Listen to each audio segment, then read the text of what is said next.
அதை பற்றி பேசிக்கிற யாராவது அவன் கிடக்கான்னு யாரும் சொல்லி நான் கேட்கவே இல்லை. ஒரு கமெண்ட்ல கூட யாரும் வந்து எனக்கு அன்னைக்கு நானும் லட்சுமி மேடமும் பேசும்போது அந்த ஒரு 10 நிமிஷம் தான் பேசியிருக்கோம். அது அவ்வளோ வால்ல வருது, எனக்கு மாற்றி மாற்றி ஃபோன் வருது. நான் என்ன பேசுறேன்னு எனக்கு தெரியல. எனக்கு திருமாவளவன் சார் பிடிக்கும் நான் சொன்னேன், அது இவ்வளோ இடத்துக்கு போகுது அப்படின்னு தெரியல. அன்னைக்கு நான் அதே கலர்ல வேற சேலை கட்டிட்டு போயிருக்கேன், உங்க நீல கலர் சட்டையில. மேலே ஏன் படம், கீழே திரும்ப மில்லியன் கணக்கில் வியூஸ். அப்ப எத்தனை பாப்புலரான ஒரு தலைவர்.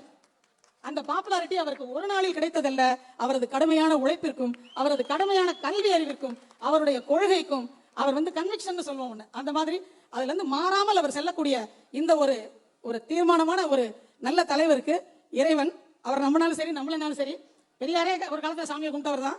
அவர் சாமியை வேணான்னு சொன்னதுக்கு காரணம் சில காரணங்கள் இருக்கு. நீங்க தந்தை பெரியாரை பற்றிய புத்தகங்களை வாங்கி படிங்க.